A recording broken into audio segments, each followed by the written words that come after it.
வணக்கம். என் பேர் doctor K Ramalingam. நான் இஎன்டி காது மூக்கு தொண்டை டாக்டர். என்னுடைய ஹாஸ்பிட்டல் பூந்தமல்லி ஹை ரோடில் கீழ்ப்பாக்கில் இருக்குது. நாங்கள் காது மூக்கு தொண்டை மற்றும் கழுத்து சம்மந்தமான வியாதிகளை டயக்னோஸ் பண்ணி ட்ரீட்மெண்ட் பண்ணுறோம். இந்த ஃபீல்டில் புதுசாக ஒரு வியாதி ரொம்ப பரபரப்பாக பேசிட்டு உலகம் பூரா நடந்துகிட்ருக்கு. அதாவது அது தூக்கம் சம்மந்தமானது. ஒவ்வொரு வருஷமும் உலகம் பூரா மார்ச் 13 வேர்ல்டு ஸ்லீப் டே, உலக தூக்க நாள் என்று கொண்டாடுறாங்க. தூக்கம் நமக்கு எப்படி சாப்பாடு, காற்று, தண்ணி முக்கியமோ அதே மாதிரி நமக்கு தூக்கமும் முக்கியம். ஒவ்வொரு ஏஜுக்கு தகுந்த மாதிரி ஒரு சர்டன் அமௌண்ட் ஆஃப் ஸ்லீப் கம்ப்ளீட்டாக வேணும், டெஃபினட்டாக வேணும். குழந்தைகள் ரொம்ப அதிகமாக தூங்குவாங்க. பிறந்த குழந்தை ஒரு 18 ஹவர்ஸ் வரைக்கும் தூங்குவாங்க. பெருசு வயசு அதிகமாக அந்த இது குறையும். இருந்தால் கூட மினிமம் ஒரு 7 ஹவர்ஸ் 8 ஹவர்ஸ் ஸ்லீப் கண்டிப்பாக வேணும். அந்த ஸ்லீப் சம்மந்தமாக இப்போ பலவித ஆராய்ச்சிகள் உலகம் பூரா நடந்துகிட்டு இருக்குது. இப்போது அமெரிக்கா அது மாதிரி மேல் நாட்டுகளெல்லாம் தூக்கத்தை பொறுத்த வரைக்கும் பல ஆராய்ச்சிகள் செஞ்சு பல உண்மைகளை கண்டுபிடிச்சிருக்காங்க. பொதுவாக மக்களிடையே ஒரு தப்பான ஒரு அபிப்பிராயம் இருக்குது. ஒருத்தர் படுக்க போனாங்க, அடுத்த 5 மினிட்ஸில் அவர் குரட்டி விட்டு தூங்குறாருன்னா அவர் ரொம்ப நல்லா தூங்குறாரு, மகராசன் நல்ல கொடுத்து வச்சவன் அப்படின்லாம் சொல்லுவாங்க. அதே சமயத்தில் நம்ம காரில் ஏறுறோம், இங்கே புதுமல்லி ஹை ரோட்லேருந்து சென்ட்ரல் போகிறதுக்குள்ளே தூக்கம் தூங்கிட்டார் அப்படின்னாருன்னா அது நல்லதுன்னு நினைக்கிறோம். ஸோ இதெல்லாம் அவ்வளோ நல்லது இல்லை. இது எதனால் வருது அப்படின்னா, சில தொண்டையில் ஒரு அடைப்பு ஏற்படுது. நம்ம தூங்கும்போது சில ஒரு அளவுக்கு மேலே கொஞ்சம் டீப்பாக தூங்கினோம்னா தொண்டையில் அடைப்பு ஏற்பட்டு குரட்டை ஏற்படுது. ரொம்ப குரட்டை அதிகமாக இருக்கிறவங்களுக்கு அவங்க பெட் பார்ட்னர்ஸ், அவங்க ஒய்ஃபோ இல்லை ஹஸ்பண்டோ, அவங்களுக்கு தான் தெரியும் அதனால் ஏற்படுற ப்ராப்ளம்ஸ். மேல்நாட்டில் எல்லாம் குரட்டைனாலேயே நிறைய டைவர்ஸ் எல்லாம் நடக்குது அப்படின்ட்டு. அது உண்மைதான், ஓரளவுக்கு உண்மைதான். எனக்கு தெரிஞ்ச எத்தனையோ பேர் குரட்டைனாலேயே, ஹஸ்பண்ட் குரட்டை விடுறதுனாலேயே அவங்களுக்கு கோர்ட்டுக்கு போய் அவங்களுக்கு டைவர்ஸ் கொடுத்துருக்காங்க. ஸோ அதனால் அந்த குரட்டை பற்றி நம்ம உண்மையை தெரிஞ்சுக்கிறது நல்லது. குரட்டைக்கு காரணம் தொண்டையில் அல்லது மூக்கில் அடைப்பு ஏற்படுறது. இது குழந்தைகளுக்கும் வரலாம், பெரியவங்களுக்கும் வரலாம். குழந்தைகளுக்கு டான்சில் அல்லது அடினா என்கிற சதையினால் அடைப்பு ஏற்படுறதுனால குரட்டை வருது. அதே மாதிரி பெரியவங்களுக்கு ஒரு தளர்ச்சி, அதாவது நம்ம அன்னம்னு சொல்கிறோமே, மேல் அன்னம்னு சொல்கிறோமே, அது டான்சில், நாக்கு, இதெல்லாம் ஒரு தளர்ச்சி ஏற்படுறதுனால, அல்லது அவங்க தூங்கும்போது ஒரு டேப்லெட், ஸ்லீப்பிங் டேப்லெட் சாப்பிட்றதுனாலையோ, இல்லது ஒரு 2 பெக் விஸ்கி போட்டு தூங்குறதுனாலையோ அவங்களுக்கு ஆழ்ந்த தூக்கத்தினால இந்த இது ஏற்படுது. இந்த தூக்கும்போது யாருக்கு வருது அப்படின்னா, வயசானவங்க, அதாவது ஒரு 50 வயசுக்கு மேலே ஏற்படுறவங்களுக்கு, ஆண்களுக்கும் சரி பெண்களுக்கும் சரி, நல்ல உடம்பு தடியாக இருக்கிறவங்களுக்கு, ஒரு அளவுக்கு அவங்க வெயிட் எவ்வளோ இருக்கணுமோ அதை விட 10 கிலோ 15 கிலோ 20 கிலோ, சில பேர் 30 கிலோ கூட அதிகமாக இருப்பாங்க. ஸோ வெயிட் அதிகமாக இந்த குரட்டை வர்றதுக்கு சான்ஸ் இருக்குது. பட் அதனால் வெயிட் கம்மியாக இருக்கிறவங்களுக்கு குரட்டை வராதுன்னு சொல்ல முடியாது. இந்த குரட்டையே அதிகமாச்சுன்னா அதனுடைய பக்க விளைவுகள் நிறையா இருக்குது. குரட்டையும் போது மூச்சு விடுறது நின்று போயிடுது. அதுக்கு ஆப்னியா அப்படின்னு பேர்.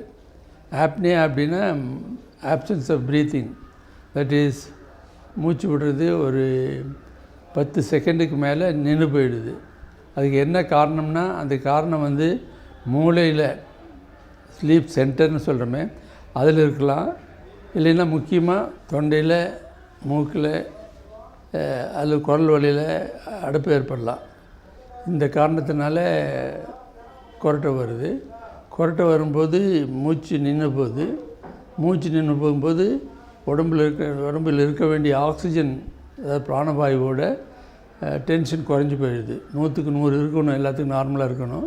98, 97 வரைக்கும் இருக்கலாம். பட் அதுவே 80, 70 அது மாதிரி வந்துன்னா ரொம்ப உடம்பு கெடுதல்.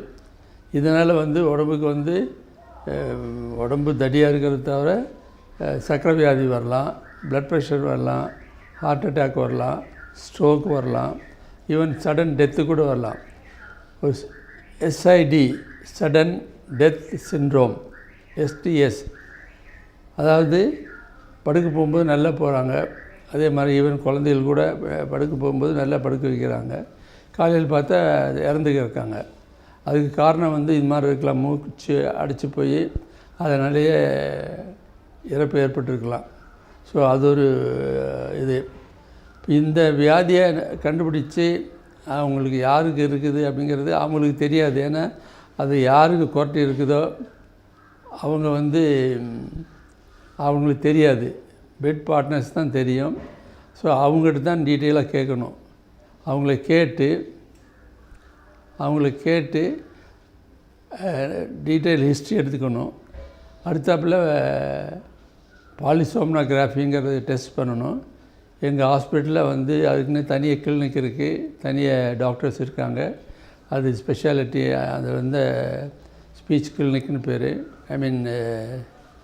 ஸ்லீப் கிளினிக்னு பேர். அதை வச்சுக்கிட்டு அதை டயக்னோஸ் பண்ணி அதை மேற்கொண்டு சில டெஸ்ட்லாம் பண்ண வேண்டியிருக்கு. அதெல்லாம் பண்ணி பார்த்துட்டு டயக்னோஸ் பண்ணி அது என்ன ட்ரீட்மெண்ட் அப்படின்னு பார்த்தோம்னா, மெடிக்கல் ட்ரீட்மெண்ட்டு. பிரெயினில் ஏதாவது ப்ராப்ளம் அப்படின்னா அதுக்கு மெடிக்கல் ட்ரீட்மெண்ட்டு நியூராலஜிஸ்ட் பண்ணுவாங்க. மூச்சு அடுப்பில், லங்ஸில் ஏதாவது ப்ராப்ளம் இருக்குது அப்படின்னா பல்மனாலஜிஸ்ட் அவங்க ட்ரீட் பண்ணுவாங்க. ஆனால் ENT சர்ஜன்ஸ் தான் நாங்கள் மெயினாக அந்த அடைப்பு இருக்கிறத ஆப்ரேஷன் பண்ணி சரி பண்ணுவோம். இது தவிர இந்த CPAP அப்படின்ட்டு கண்டினியூஸ் பாசிட்டிவ் ஏர் ப்ரெஷர் அப்படின்னு ஒரு மாஸ்க் மாதிரி மூக்கில் வச்சுட்டு தூங்கும்போது வச்சிட்டோம்னா அதனால் இந்த கொரட்டை நின்று போயிடும். அதனுடைய பக்க விளைவுகளும் ஏற்படாது. இது தவிர இந்த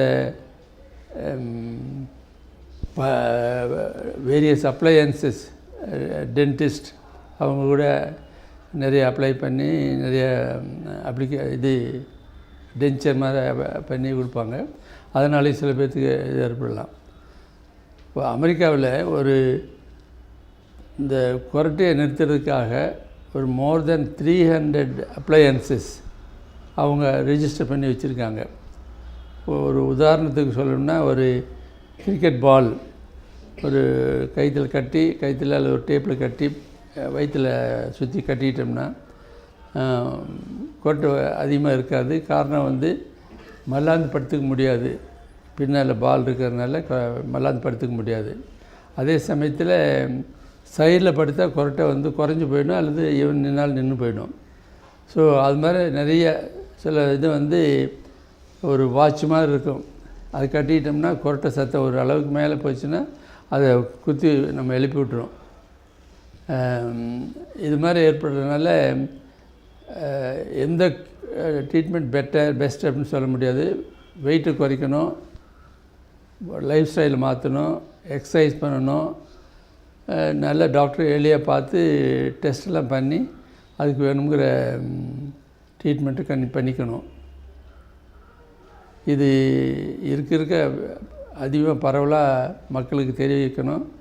அதனால தான் உலகத்தில் வேர்ல்டு ஸ்லீப் டே அப்படின்னு மார்ச் 30 அதை அனுசரிக்கிறோம்.